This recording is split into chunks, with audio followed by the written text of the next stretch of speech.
What if the secret to living with unshakable calm was discovered over 2,000 years ago?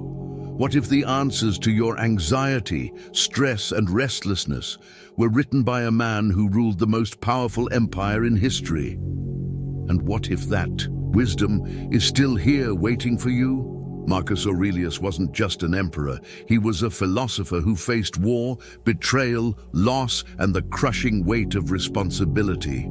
Yet, in his private journal, which we now call Meditations, he wrote words that could quiet the storms of the mind.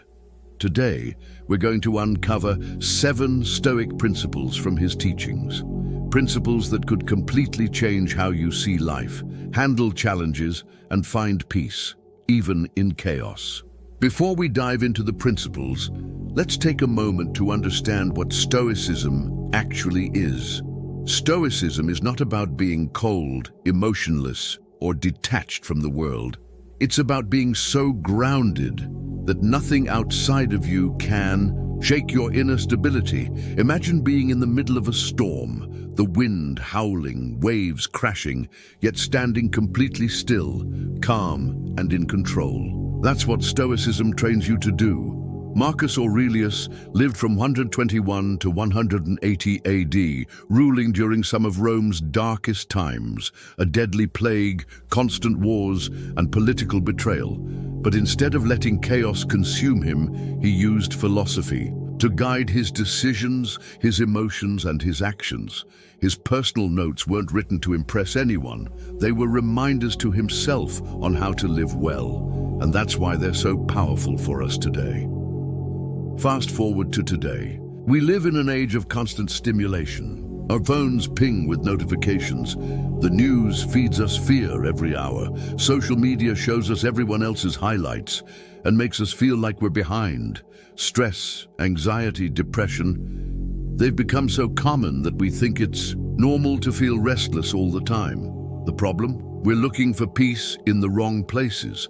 We think it's somewhere out there, in the perfect job, the perfect partner, the perfect lifestyle. But Marcus Aurelius would remind us, nowhere. You can go is more peaceful than your own soul. The challenge isn't finding a calm world. It's learning to stay calm in an uncalm world. Focus on what you can control. The Stoics believed that most of our suffering comes from trying to control what we can't. Think about it. You can't control the weather, other people's opinions, or the economy. But you can control your thoughts, your actions, your attitude. Marcus wrote, "You have power over your mind, not outside events. Realize this, and you will find strength." Imagine missing a train. You could get angry, curse and ruin your day. Or you could accept it, grab a coffee, and enjoy a quiet moment until the next train comes. The situation didn't change, but your reaction did. And that's where peace lives. Practice negative visualization. This sounds dark, but it's actually powerful.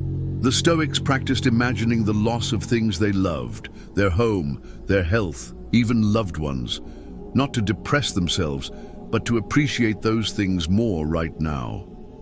Marcus wrote, "Do not act as if you had 10,000 years to throw away. Death stands at your elbow." The next time you hug someone you love, think, "This might be the last time." Suddenly, you hold them tighter. That's not fear. That's gratitude turned into presence. View challenges as opportunities. To the Stoic, every obstacle is a chance to grow. Marcus wrote, "The impediment to action advances action. What stands in the way becomes the way." When life blocks your path, ask, "What skill can I develop here?"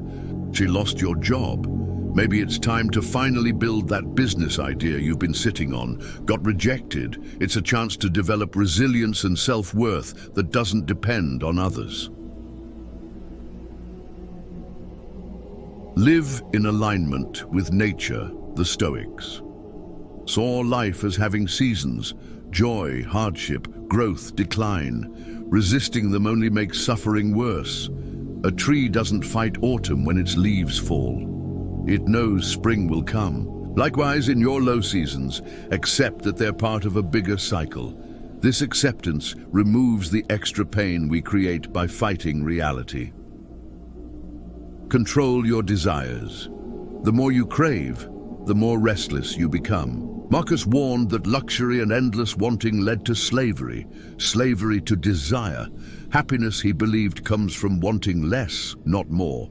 Instead of constantly upgrading your phone, car, or clothes, learn to enjoy what you already have. Freedom isn't in having everything, it's in not needing everything. Practice self-discipline. Self-discipline isn't punishment, it's training. The Stoics trained their bodies and minds to be ready for hardship, so that when life tested them, they didn't break. Wake up early. Do the hard thing first. Stick to your word even when it's inconvenient. Each small act of discipline is a brick in the fortress of your mind. Meditate on mortality, Memento Mori. Remember you will die. To the Stoic, this wasn't morbid, it was motivating. Marcus wrote, "You could leave life right now. Let that determine what you do and say and think." When you realize life is short, you stop wasting time on petty arguments, grudges, and fear. You start living, really living. If I had to choose one principle above all, it's this: focus on what you can control. Because the moment you let go of the illusion that you can control everything, the weight on your shoulders disappears. You become lighter, calmer, and more powerful. Marcus Aurelius faced plague, war, and betrayal, yet he stayed steady because he mastered this principle. And so can you. Now I want to hear from you. Which of these Stoic principles spoke to you the most? Comment below and share your thoughts. And if you want to go deeper into this wisdom, watch my other video on how Stoicism can make you unstoppable. Ancient wisdom changed my life, and it might just change yours. These 7 Stoic principles aren't just ancient words, they're a toolkit for living. In a world that pushes us toward chaos, they pull us back to center. Practice them daily, and you'll notice the difference. Less stress, more focus, deeper gratitude. Remember, you can't always choose your circumstances, but you can always choose your response.